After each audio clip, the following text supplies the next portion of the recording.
Olá, seja bem-vindo ao meu canal. Meu nome é Ângela Natel e vamos para a leitura da semana. Eu quero ler um trecho de um dos meus livros favoritos, Variações sobre a Vida e a Morte, de Rubem Alves, também um dos meus autores teólogos favoritos. Quando eu crescer, eu quero ser teólogo igual a ele. Vamos lá.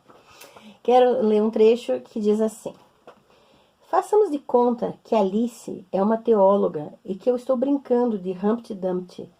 A discussão tem a ver com o significado das palavras, a relação entre os símbolos e as coisas. E vejam vocês, esta é exatamente a nossa questão, o significado da verdade. Alice é deliciosamente ingênua, como ou devem ser as meninas. Ela não sente problema algum no ato de significar. Parece-lhe natural que cada palavra possua um significado, como se o significado fosse algo inerente ao símbolo. A discussão é filosófica.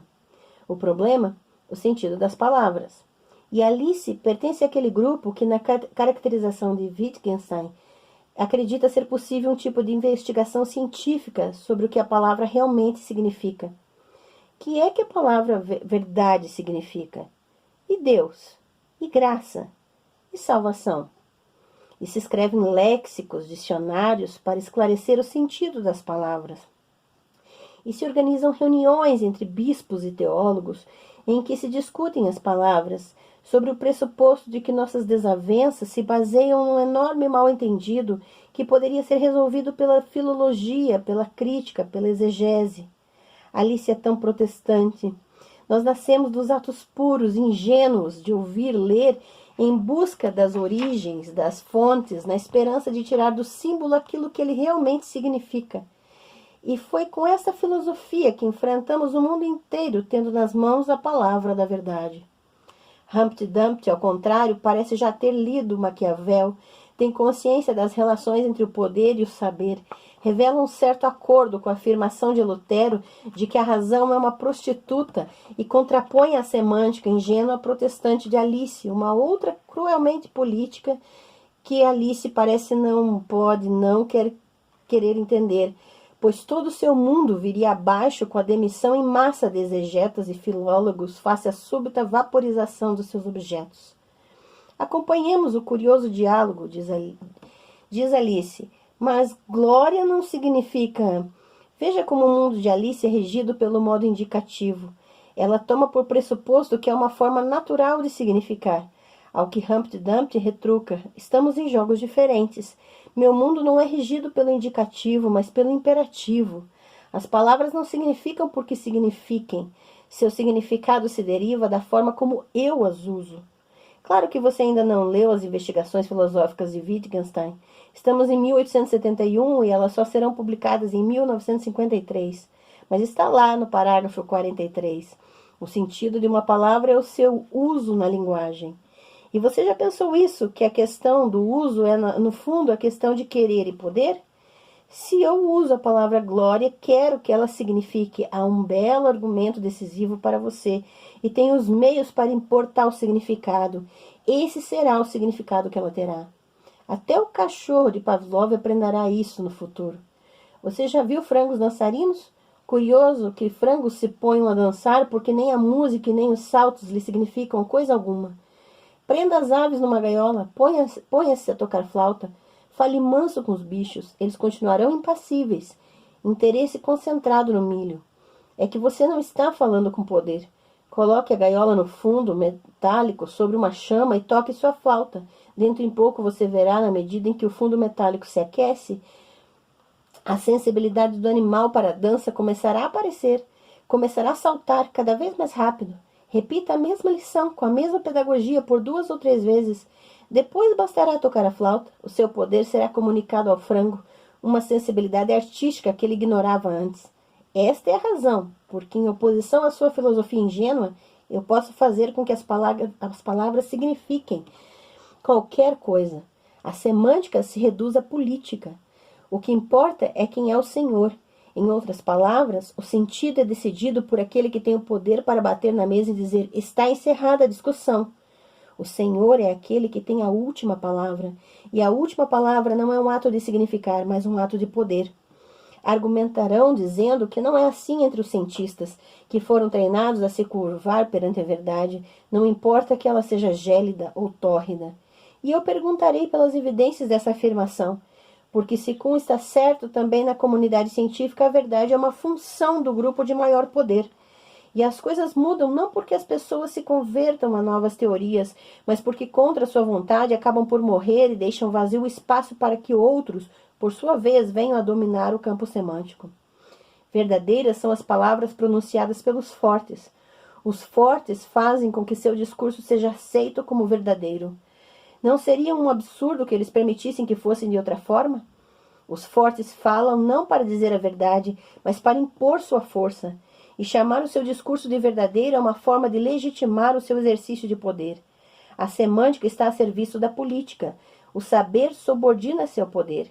Lembro-me que nos mundos de Orwell, tanto 1984 quanto a Revolução dos Bichos, havia equipes encarregadas de permanentemente reescrever a história para harmonizá-la com os fatos dominantes do momento presente. Faz pouco tempo que os historiadores se deram conta deste fato terrível, que a história é sempre interpretada e escrita pelos vitoriosos. E nesse processo os derrotados são sempre silenciados. E isso porque o fato de terem sido derrotados faz com que eles sejam alinhados ao lado da mentira. Onde está a história da heresia contada pelos hereges? Os hereges foram mortos, não podem falar. Seus escritos foram queimados e proibidos. Quem os classificou como hereges? Se eles foram capazes de enfrentar a fogueira sem se retratar, não será porque eles se julgavam possuidores de uma verdade que dava sentido à sua vida e à sua morte? Não, eles nunca se consideraram hereges. Ao contrário, estavam convencidos de que os que estavam no erro eram aqueles que os queimavam. Mas não tinham poder. Indivíduos isolados, fracos, abandonados. E por isso mesmo os mais fortes puderam defini-los como hereges e puderam definir-se a si mesmos como ortodoxos. Não há nenhum caso na história em que os vitoriosos tenham se proclamado equivocados. Os fracos são as vítimas. Sobre as vítimas se coloca o estigma do erro. Assim aconteceu com as bruxas, que nunca se chamaram bruxas, com os anabatistas, com as civilizações pré-colombianas, com as culturas índias, com os negros, com os pobres, com aqueles que inventaram novas maneiras de pensar. Os estigmas têm os sons mais variados, mas todos eles sugerem a sua distância da verdade. Tipos exóticos, exóticos, primitivos, atrasados, supersticiosos. Amá-los não é difícil. Difícil é ouvir sua fala como portadora de uma verdade que somos incapazes de entender. E assim, teólogos e habitantes outros das alturas acadêmicas se sentiriam bem lutando pelos direitos desses fracos, mas não poderiam dissimular um certo senso de superioridade epistemológica e científica. Daí esse estranho discurso sobre o popular embrulhado em categorias eruditas. E que dizer da palavra dos velhos e da palavra das crianças? Será possível compreender agora as razões por que a verdade está interditada ao teólogo? O teólogo não é um colecionador de ortodoxias. Pelo contrário, é necessário não nos esquecermos de que as escrituras sagradas são um documento de derrotados, escravos, nômades no deserto, oprimidos em sua própria terra. Falam os profetas em nome dos que não têm voz. São perseguidos e mortos, exilados em terra estranha, à espera de um rei forte, que nasceu entre animais, andou pela terra, preferindo sempre a companhia dos mal-cheirosos morais e físicos, prostitutas, adúlteras, publicanos, leprosos, e acabou sendo executado como herege religioso e herege político, blasfemo e subversivo. Mas os documentos dos derrotados são sempre definidos como loucura. E de fato assim aconteceu. E é dessa tradição que surge uma estranha predileção pelo que é fraco e derrotado. O que cria um enorme problema para o teólogo, colecionador de verdades, porque as verdades são troféus dos vitoriosos, e na companhia dos fracos o que se encontra é a loucura e a heresia. Será isso que a sabedoria de Deus se aninhe preferencialmente dentro das heresias dos fracos?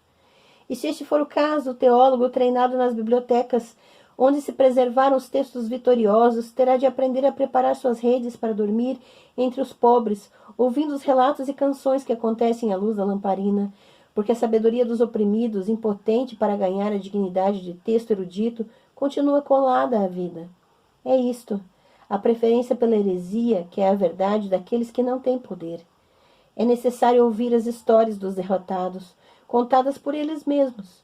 E quando isso acontece, os nomes mudam de lugar e o mundo vira de cabeça para baixo. Os heróis se tornam vilões, os vilões se transformam em heróis, e ocorre a metamorfose das versões criadas pelos vitoriosos, com a vergonha geral ante o grito: o rei está nu. Eu espero que esse texto reverbere no seu coração como faz com o meu, e que leituras como essa não sejam esquecidas tão cedo. Boa semana para vocês e até a próxima, pessoal.